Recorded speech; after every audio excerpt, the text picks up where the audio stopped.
girls, grab your beers. Hey everybody, this is Charlie from Anthrax, and you are listening to today's Boondoggle. This is Mark Metcalf, and you are listening to today's Boondoggle with Bailey on Domain Cleveland Radio. You are listening to today's Boondoggle with Bailey on Domain Cleveland Radio. Yes, Kato Kalin listens to this all the time. Welcome to today's Boondoggle. Now here's your host.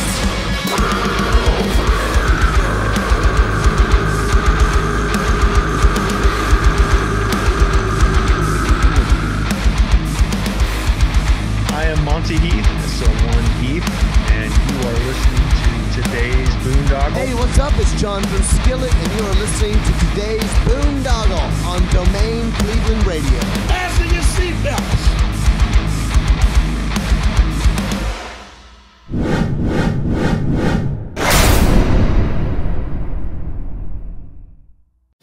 The loudest weekend of the year is back, louder than live in Louisville, Kentucky, with Slayer, Slipknot, Motley Crue, Korn, Judas Priest, Disturbed, Five Finger Death Punch, Breaking Benjamin, Evanescence, Falling in Reverse, The Offspring, and so many more. September 26th through 29th in Louisville, Kentucky.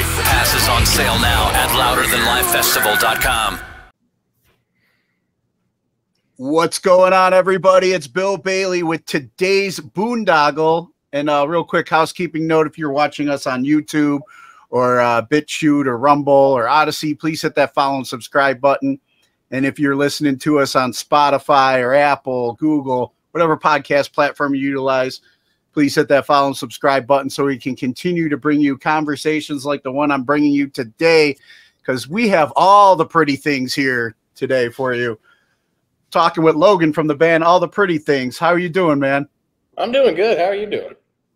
I'm doing great. Even better now that I see your Gremlins 2 shirt.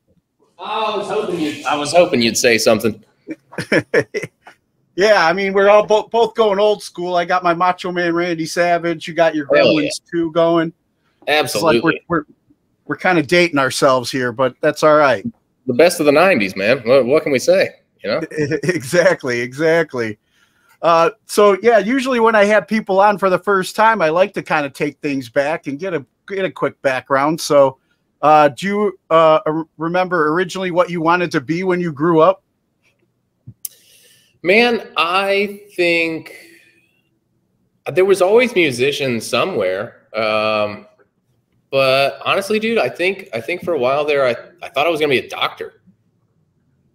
Oh yeah. That was a thing, and I don't know. It was short lived, obviously. Were you just really amazing at that old Operation game? No, man, Operation freaked me out. Gave me anxiety. And then I learned later on that so did human blood. But yeah, it didn't work out for me. I also thought I was going to be a soccer player at some point. I was like way into the soccer thing and the baseball thing. But then pot and rock and roll happened, and here we are. Here we are. Yeah. So like, what do you remember? Like, looking back, even maybe before the pot, what kind of like music caught your ear back in the day? Well, dude, I grew up on, like, my dad grew us up on like Genesis, Peter Gabriel kind of stuff, like 70s, 80s pop. And for me early on, dude, I'll tell you something hilarious. My first three albums that I like CDs that I ever owned, like for me, that I made my mom buy for me. One was the Titanic soundtrack. Fucking incredible. Nice. Two was you remember that LFO song, I like girls that wear Abercrombie and Fitch. I'd take her if I had just one wish, like the girls stop by for the summer thing. That was another record. And then the third record I had was a Vapor Transmission by Orgy. Do you remember Orgy? I remember Orgy, yes. And dude, so I had three very different first albums ever. And then, man, after that, very shortly after that, you know, I was into like the Blink-182s and the Green Days, and oh, look at look at that one. It morphed into like, it immediately went into like that first Used album, and that's, dude, ever since then I've been like doing this, you know. That's all it took. Nice. Yeah, I think you know, for me it's like Jay Giles Band, Freeze Frame was like one of my first albums, you know. Nice. And then yeah, but you know, I think I went through some of those mall bands as well, like Tiffany and all that stuff. Oh, for sure. Got to. And then like when did you like start actually getting into performing? I think I was 11. Yeah, I mean, that would have been, I would have been like 6th grade. Yeah, maybe 12. You know, like 6th, 7th grade. I remember we got a gig. You know, we were doing a bunch of like Blink-182 covers and Green Day covers and stuff like that. And we got a gig playing at Beach Day at my middle school, which was basically like, you know, towards the summer break somewhere, where they had just had a day where there was like water balloon fights and like, you know, food out on the blacktop and stuff like that. It was just like a, you know, fun day. Everybody kind of not worry about going to school for real. And we got to play that gig. We did it like 2 years in a row, and you know, I thought it was really cool, and I kind of stuck with it ever since. Nice. And then when you guys started taking it out of Beach Day, you know, and out into the scene, what was like the music scene like where you grew up at? Dude, I was really fortunate. We were in a town called Wilmington, North Carolina. And kind of in like the early 2000s, we just had some really cool venues. We had this place called the Soapbox, and it was like a 3-leveled venue, and there was a stage on each level of the venue. And dude, we would bring through like all the rock and roll, like all the underground stuff, man. We were getting such cool bills. And like, so He Is Legend is also from my hometown, so they would bring a lot of cool people through. And then, you know, there were a few venues like that, and things kind of puttered out. You know, it was like the venues started closing and the scene stopped producing as much as it was producing. And but dude, for a while there, I was really lucky because we got some great shows. I mean, I remember going to see Under Oath and He Is Legend and like Far Less and As Cities Burn, Dead Poetic, like a lot of stuff was going on around here. It was actually I felt very privileged to have that sort of musical outlet when I was a kid. Yeah, that's awesome. And then when was it where you started at, you know, like I said, I mean, you were hitting the shows and hitting the scene, but when was it that you took your talents from Beach Day into some of those venues? Dude, honestly, so we did the old Beach Day gig when I was like 12. By the time I was 14, I was playing in those venues, man. I made it a point to like try to get on that circuit and stay on that circuit. And we were real young, man. And but you know, you're in high school and you're passing out your demo, you know, like burned CDs of your band that you made. You're like passing out 1 million of them every day in school. And so we actually had some really cool shows and a lot of kids that would show up to watch us play. I mean, it was kind of astounding, you know. For a while there, we had a really good like high school following, and then, you know, you start to get a little older and people equate you to, you know, like they put you in the same pool as like older bands, like dudes that are 20, 22. And so it got watered down a little bit after that because, you know, the high school following doesn't quite keep up the same way. You know, you're in a different pond. You're a smaller fish now. Yeah.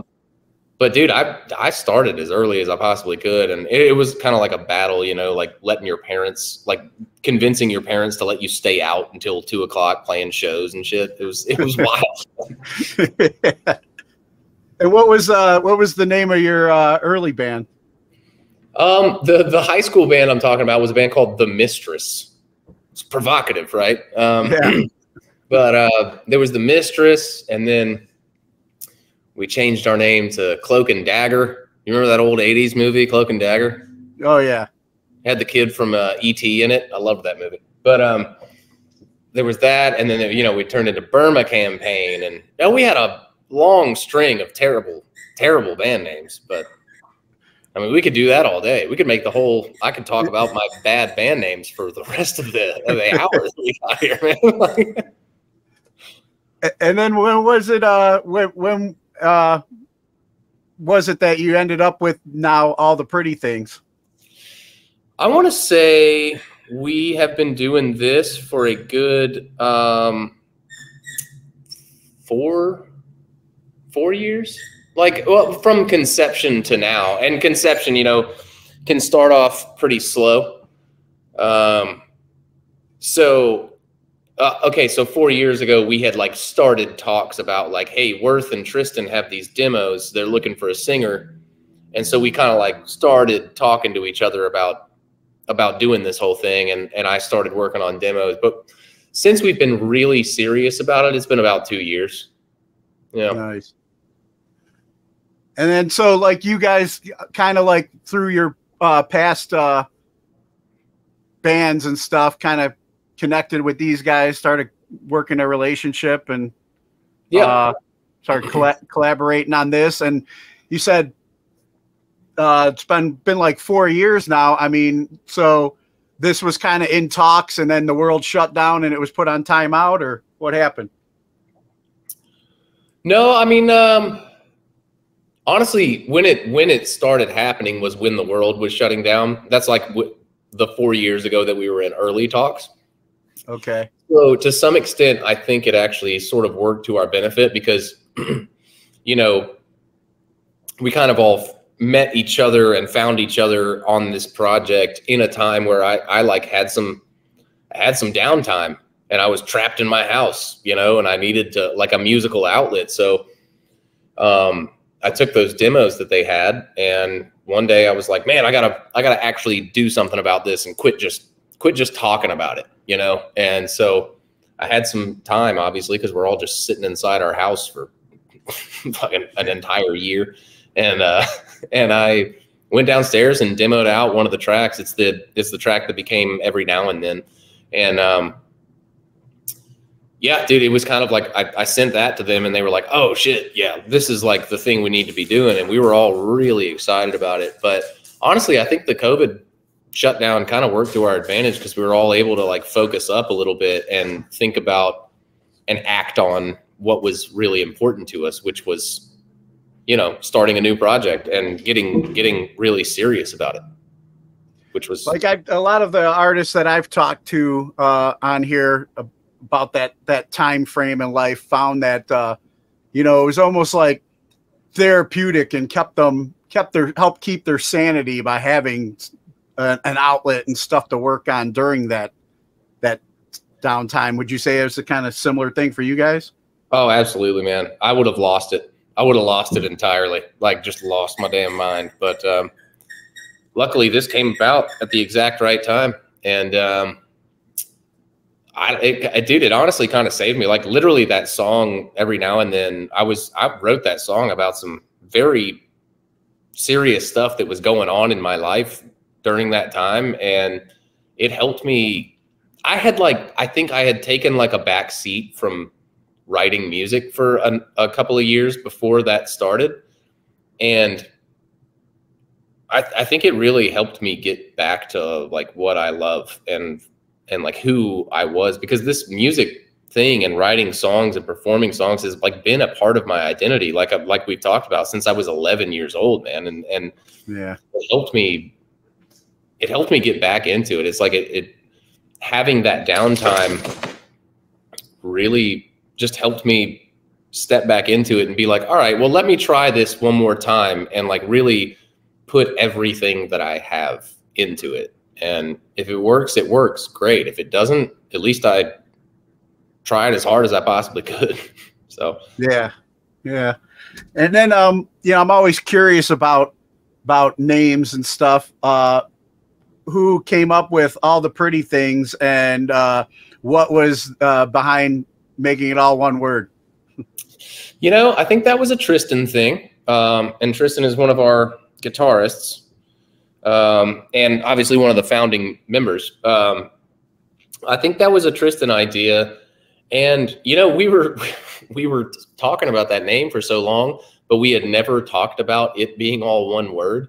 And then when it came time to like actually finally put a song on Spotify, Tristan was like, yeah, but the name is supposed to be all one word. And I don't think any of the rest of us actually knew that before. Like, it was like a total surprise to everyone. But I think it's actually pretty hip, man. Like I'm into it. You know, it's a weird thing. But definitely stands out, you know? Yeah, I like it. I Makes think you it was focus a little bit on what am I reading? I think it was a cool move from like an artistic choice, you know, like a creative choice kind of thing. I think it was cool. I'm happy that we went that direction, and it was completely unexpected. So yeah, no, I agree. And then so the world started opening back up. You guys were kind of just like, I guess, virtually, you know, sending each other stuff. When was it that you guys could actually start getting together?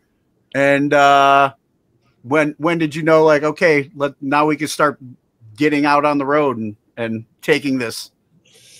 Yeah, so I think like the shutdown happened in 2020, and I think early 2021. I think I was living out of town when we first started all this, and by then I had moved back, and me and Worth, one of the other guitar players, who also owns the studio and like produces and records all the music, we're able to start getting together a lot, like early 21, and really working on, okay, this isn't just going to be demos anymore. This is going to be like the thing. Let's go for it. Let's make an album. And we focused on that for a while because we needed to just get the music out there and get people to understand what we were trying to say. And in the last year or so, we've been actually able to kind of shift our focus to like touring and putting this act in front of people, not just on Spotify or Apple Music or whatever, you know, like actually taking it on the road and letting people see it and enjoy it. Hoping they enjoy it, you know? Yeah. And then, I mean, you talked about, you know, your first single and how that was like, you know, kind of therapy for you. But then as you guys got time together and started working on the rest of the album, was there any kind of like theme or message to it, or just every, you know? No, I mean, every song is kind of different. And I mean, there is still a theme though, right? Like, it's not like we intentionally wanted to make the theme of the album XYZ, but because of, I think, where we were all at in our lives, you know, separately and together as a band, there is kind of an overarching theme, I mean, of just like humanity and what it is to be a human person in a modern world, and like the weird struggles that we go through, like as people who have existed on the planet forever, but also as people who now have to exist on that same planet while Facebook exists and shit like that. Like, I mean, there's something that's always kind of fascinated me about the way we've set our lives up in this modern society. And I think a lot of that just comes through. So it's not like I was intentionally writing lyrics to have a unified theme, but I think there is a lot. That kind of, you know, it was all just on my mind at the same time. So it's like it made its own theme as we were going, like as I was going through this part of my life. And so everything that was coming out of me was coming from that. Yeah, I hope that answers the question. I know it's a little vague and silly. No, I get it. I get it. Especially when, you know, we step back and look at how things were. Like we were talking about being 90s, you know, life in the 90s and things that we enjoyed. And now, like, yeah, you know, here we are with social media and how differently we all can be towards each other, you know. Absolutely. It's not always too good, you know, too kind. No, it's not. You know, a lot of people, you can sit on that little hill on Facebook and not have to look anybody in the eye and tell them what you think, but you can sit there all day and just say whatever you want. And it just, I don't know, started messing my brain up a lot, the way people were treating each other and the way people still are treating each other. And I'm kind of hoping for it to turn around at some point. Yeah, no, I'm with you on that. Like I was I got into MySpace back when that thing started happening, because I was like, you know, I was in the military, so I was deployed. It was kind of a way to keep people back home informed on things. And just as I was like, you know, then you form all these relationships with the people from all across the United States that you know, that were serving with me, you know, and they're like, hey, you know, let's keep in touch. Try this Facebook thing out, you know. Right. It's such a, you know, and it sounded like such a kind, like a good tool, you know, to keep in touch, you know, with all these people. And yeah, you know, and now it's just like I try and spend as less time on there as possible and almost try and still use it as a tool to promote, you know, these interviews and stuff like that, you know. But anything else, if it's a relationship that really means something to me, you know, I'm still the guy to call or directly, you know, reach out to somebody instead of, yeah, you know. yeah. And I get that, because like when we first learned about all these social media platforms, I think we saw the good in them for sure. It was like, oh, of course, like we can all keep up with each other and very easily share pictures, not have to individually send information and pictures to everyone we know if they want them to keep up with us. We just post it once and they can all see what's going on in my life now. And there is something really cool and beautiful about that concept. But I think that once again, as humans, we found a way to make shit it all over it. Yeah, right. Now, getting back to the album too, you know, like I said, I'm kind of into with have a thing with names, but what is it? Prose. Yeah. Let's talk about that. Why you guys named it that? Man, so the word prose comes up on the record in one of the songs, in the song Weeping Season. And it's just a word, so it's not like this phrase came up in a song and it's relevant. But I feel like as we were going through this period where we were trying to name the record, I was kind of being like a little weenie about it. Like everybody was like, it's like, we can just call it All the Pretty Things. A lot of people call their first record like a self-titled record. And I was like, man, but dude, I spent like years working on this thing and I'm so proud of it. And I think it deserves its own name and all this stuff. And so I was throwing out all these ideas and none of them were really sticking. And then I was thinking about it and I was like, well, why not keep it as simple as possible without just calling it a self-titled album? And to me, when I came across the word prose, it was like, yeah, that's kind of what this felt like. Like, because of the way we went about writing the album, and it kind of took a while, and it chronicled all this stuff that had been going on in our personal lives for a number of years. It almost felt more like writing a novel, like writing a piece of prose rather than writing a piece of poetry or like 10 poems, you know. It's, yeah, it ended up feeling like this journey, you know, and I know that's a little bit like self-indulgent and stuff, but hey, I'm a singer. We all are a little bit, right? Yeah. But like it felt like it meant more to me than just like, here's a collection of some songs, you know. And I feel like prose just kind of hit it on the nose for me. It's like to me it is the novel of my life for the past 3-4 years, you know. It's like a memoir almost. Gotcha. And then I want to talk about the single for New Teeth. I really enjoyed the music video, especially with the, you know, I mean, the background with the horror films, you know, for the classic horror film fan that I am. First talk about like the inspiration for the song or the message, and then you know, what inspired that, going that route with the video. Yeah, for sure, man. That song just kind of like happened to me one day. Like Worth, the producer guitarist guy that I live with who records all this stuff, he had written that song like, I mean, a good year before I did anything with it vocally, but he had all like the instruments laid out, and he and I had like tracked the bass and the drums and all the synth stuff. And it just, I don't know, it just kind of happened to me one day. I was thinking about that concept of like, it's silly because they did it in that Forgetting Sarah Marshall movie, but it really is actually kind of a cool concept where like the biggest problem for a vampire is that it lives forever unless somebody kills it.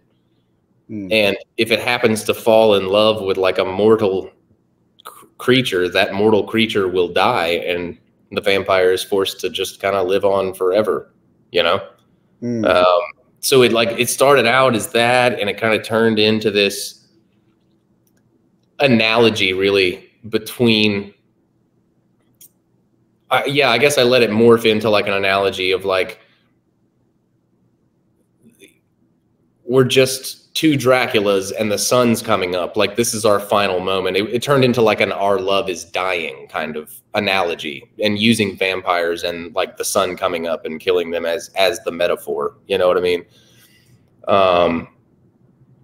And then, dude, for the music video, I just love creepy horror movies. I've been a horror movie fan like forever, man. So I edit film like for a living, and usually horror movies are considered like the not technically good movies. So it's kind of weird that I'm obsessed with them, because you would think that I would love like art films and a bunch of pretentious shit. But no, just like give me horror movies. I want the murder. I want all of it. I want it all.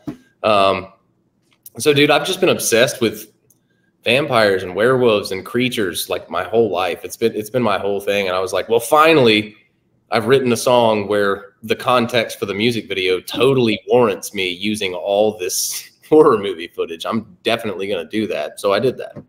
And I went and I found a bunch of public domain horror movies like that are old enough now to just be in the public domain. You know, I downloaded them all and I chopped them up into little pieces that I thought, you know, said the thing that I wanted to say. And we basically just filmed ourselves playing the song while the movie that I had made, which was an amalgamation of like, I think 7 horror movies, was projecting over top of us. Was really the whole concept for it. So no, it was cool, man. And I'm a big like, you're talking about the classics, man. Like I was a big like Hammer horror films, you know. Nice. That brand, and that, you know, the Christopher Lee was my Dracula, you know. Oh, dude, he's the most terrifying human being in the history of people. Also, one of the most fascinating people in the history of people. Like, dude, that guy rules, man. He could do anything. He was metal for sure. Oh, dude, do you know about that guy? I mean, he got knighted and stuff, and then he was like really into what the hell else? I mean, yeah, he was just like pretty badass. He was knighted. He was the only person from the Lord of the Rings movie cast that actually met Tolkien in person. And he's also, his cousin is Ian Fleming, the guy who wrote all the James Bond books. And oh, no shit. The James Bond character is actually based on Christopher Lee. Like his cousin wrote it about him as the inspiration for James Bond. He's James Bond, man. Yeah. It's wild. Yeah, I mean, I remember reading something that he was like really connected with the British military or whatever, but I didn't realize that part, that he was actually, you know. Yeah, it's like, hey, I don't know if he's actually a secret, like a covert ops guy, you know, but the inspiration for like the character and the fact that he's like suave and cool and well spoken, like, and the chicks must have dug him. I'm sure they did, dude. It's Christopher Lee. Yeah, that's awesome. And then the song, it was in quotations, creative process. Yeah. Let's talk a little bit about that. Man, that's so funny. It's like, it was one of the last songs that we actually completed for the record, but it was also one of the earliest demos. Like, it was part of that batch of demos they sent me before we even decided to truly start the band. And I knew what I wanted that song to be very early on. Like, I had known it for years, and it just, for whatever reason, I can't really put my finger on it, but it just ended up being one of the last ones I wrote. Well, I wrote the chorus for it immediately after I wrote Every Now and Then. So it was technically it was like the second thing that I ever wrote for the band, but just the chorus. And I knew what I wanted the song to say. It just took me that extra year to like figure out how to say it. And really it was just, I needed to spend a lot of time thinking about like loss, because in those years that we were making this album, I lost a lot of stuff. I lost people, I lost relationships, I lost houses, I lost like dreams. And so it was like this, the whole song is really just, it's almost like the verse is talking about the loss of one type of thing, and the chorus is a different type of loss. It's really, I wanted it to kind of just explore being a human and losing in as many ways as possible. So like, parts of the song are about someone you love dying. Parts of the song are about losing a romantic relationship. Parts of the song are about losing yourself, you know? And it's really just kind of a clusterfuck of loss, you know? Yeah. But how you could take that, you know, and use it creatively, I guess, as part of the creative process, you know? Feeling it, putting pen to paper, kind of like journaling, I guess they say, you know, is, you know, very helpful for dealing with, you know, stuff that's bottled up and feeling your feelings, you know? Yeah, it's I think it's definitely important. Dude, this album, the whole album, and especially songs like In Quotations and Every Now and Then, helped me get so many demons out, man. Like, it was vital for my mental stability to make this album. Gotcha.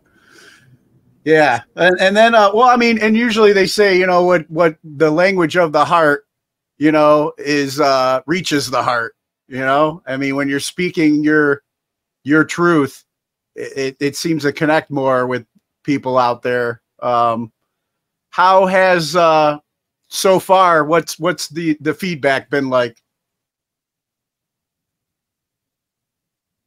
On the album in general? Yeah. Man, dude, it's been really encouraging. Everybody's, you know, it's been one of those things where it's like, even if it's not your cup of tea, I think people are understanding that, you know, maybe it's not something that, you know, all the dads are driving around jamming out all the time, but they still hear it and they recognize that there's talent and intention behind it, you know, that like there's something valuable there. So that to me means a lot, because, you know, you've got the people who are just going to like it inherently because it's the style of music that they like. But a metric that I really like to look at is stuff like, what do my parents think about it? Because my parents don't listen to this type of music. And oftentimes they were critics of me and the type of music I was writing because they just didn't understand it. And now we're putting out something that, even though it's not their necessarily their cup of tea. When they hear it, they're like, man, it's undeniably good. And so that has been like very uplifting and encouraging for, I think, all of us. You know, I've been humbled and taken aback by the reception of it so far. Nice. And then how has I mean, have you guys been able to take it out on the road? And yeah. What's the you know, what's some of your favorite songs and what kind of interaction has been your favorites, or which tracks have you played like live, and which ones have been like your favorites to kind of do live?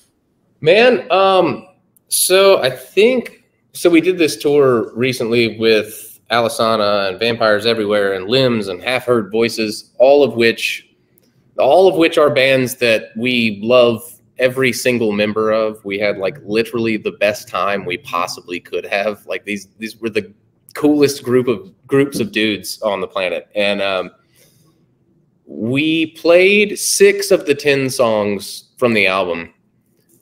And you know, it was kind of a double-edged sword, right? Because we chose those songs because they were the ones we really like immediately wanted to play. Like, we know we want to play these songs live. We got to play these songs live, right?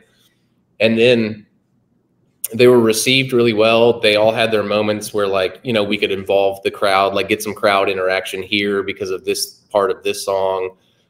This one's just super catchy and hits really hard and people are going to freak out. And it all worked out how we'd expected. But it is funny also coming back at the end of that and being like, damn, I wish we'd played those other 4 songs, you know, like, or whatever. It's like, we knew those were the 6 songs we definitely wanted to play, but you get back and you're like, man, it would have been really cool to play that other one that we didn't play because of this, this, and that. And I'm looking forward to a time where, you know, we've played them all, where we go on stage and we play everything, and we go on stage and we're the type of band that maybe wasn't planning on playing a certain song, but if somebody wants to hear it, we're like, yeah, we can do that. We're ready for that. Let's go.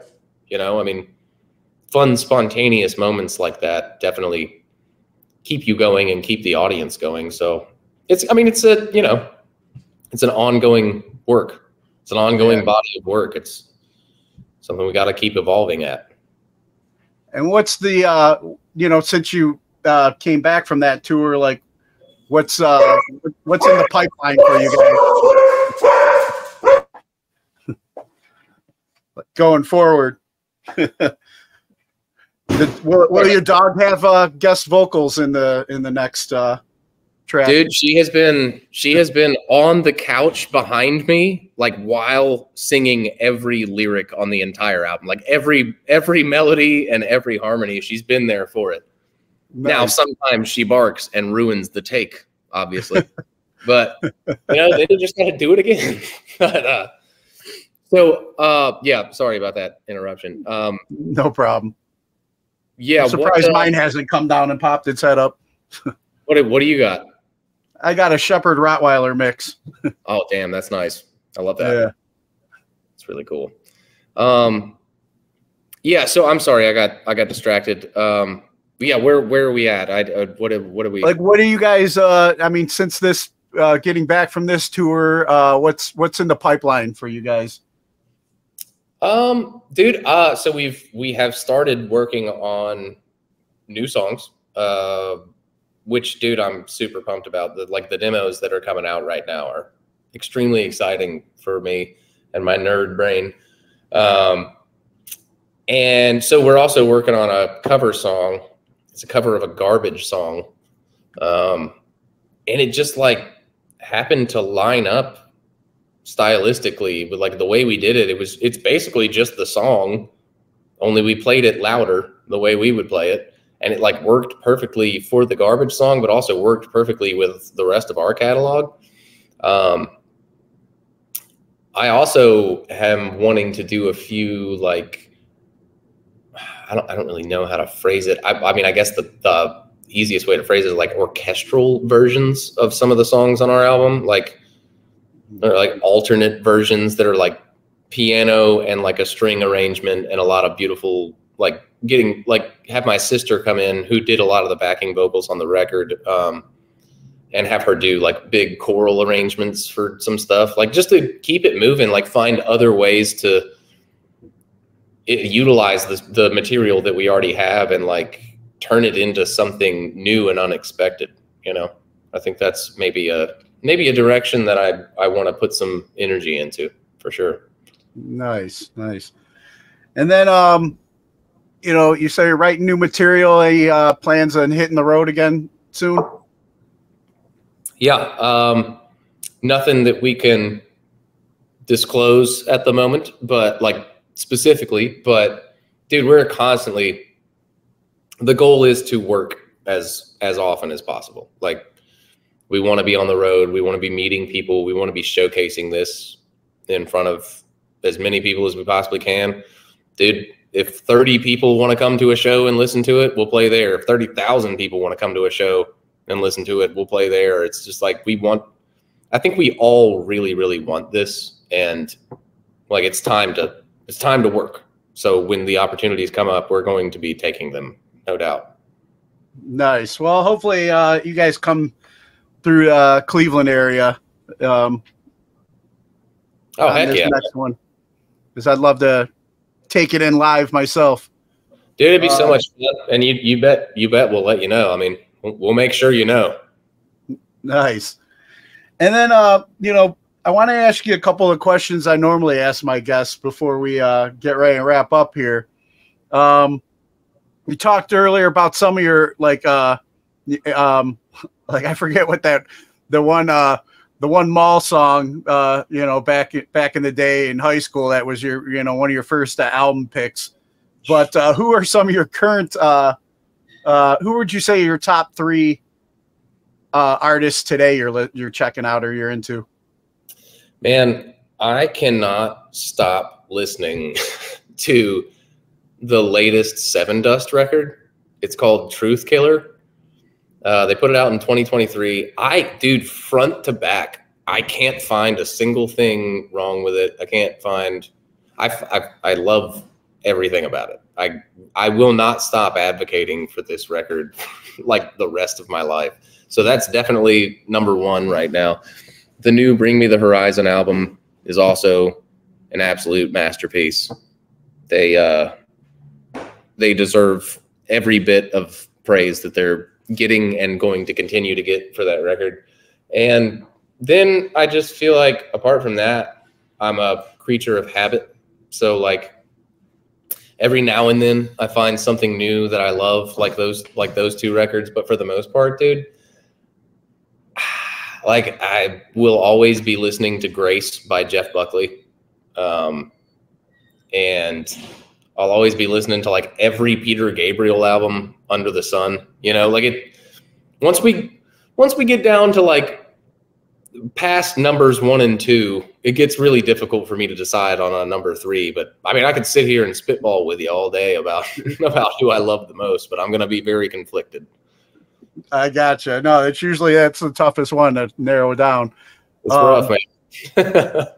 And then we were talking earlier about kind of like, you know, where humans are going, and, you know, where, you know, what we wish we could see differently or bring things back to. But what, I guess, tying into that, what class do you feel should be mandatory before graduating high school today? Oh, I don't think it's a class yet, but, or at least it wasn't for me, but like how to do your fucking taxes. That's number 1, dude. I get that all the time. Yeah, that's the one. It's like, it's gotta be. So hopefully the Department of Education starts following this podcast, because it's like, that is like number 1. We need more high school economics courses. We need personal finance. Yeah. Well, I mean, if we realize, if we know how to like budget our money and how to do our own taxes, you know, the government go broke. But yeah, see, that's a good point. And we could do this all day too. I got all the conspiracy theories. Oh, nice, because I have a lot of episodes that go that way too on here. That's probably why I've been shadow banned on YouTube a lot. But well, I appreciate your work, my friend. yeah, you have to check out some of my other episodes. I've had G. Edward Griffin on here, so if you're familiar with conspiracy theories, you should be familiar with him a little bit. Man, I think I've gotten to the point where just everything is a conspiracy theory. Like, oh yeah. I was watching this guy talk the other day. He was like, this is how deep it's gone. Like, look around the room at, like, if you're at your house, look at an object and just Google things that could be wrong with it. And he looked at his roll of paper towels and he was like, I'll bet you there's a conspiracy about paper towels. Sure enough, he looked it up. They're full of XYZ, like bad chemicals, bad plastics. Like there's an entire microplastics and nanoparticles, and you can look at anything in your house and assume everything's killing us. Well, it sounds like some inspiration for some future songs. Unfortunately, yeah, y'all are going to be getting a lot of politically charged stuff coming your way. And then, who are 3 people who've inspired you and you can credit for making you the person you are today? Oh, man, what a good question. And it's so interesting. I do a lot of interviews and I've never been asked that question. So that's really great. My little sister, who I think is a total badass at everything she does, and is really cool and is really beautiful and well-spoken and just charismatic as hell. Love the hell out of her. Honestly, man, I'm inspired by Worth, my guitarist and producer. He's incredibly disciplined, hardworking person who has a lot of unique opinions about things and a lot of unique ways of living his life, but also does not fear the judgment of those things. And I think that's extremely admirable. I don't know, the last one I would say, man, that's tough. Finding a third one. It's tough. I mean, there are plenty of people I could go into, but I'm like trying to look for one that everybody knows instead of just like people only in my life that I know. Yeah, that's rough. We may have to reconvene when we come play in Cleveland, and we'll have to pick up on number 3, man. I'm drawing a blank. I apologize. No problem. I got you. And then, are there any causes or organizations that you support and encourage others to check out? Yeah, I mean, all kinds of stuff. Basically, anything that benefits minorities, anything that, but more so like anything also that I got a big soft spot for autism and Down syndrome. So literally anything that truly goes to benefit those things. And I'm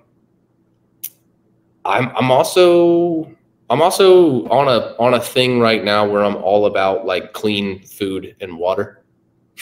So yeah. These are the things for me, is like living healthily and helping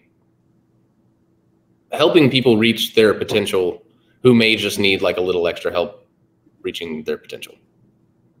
Yeah, and I mean that's a whole nother conspiracy we could go down with the Food and Drug Administration. But dude, I've been on such a crazy tangent about this shit lately. Like you're gonna need to strike up another full episode for us. Yeah, I'm sure Jamie will hook us up. We'll it's gonna get wild.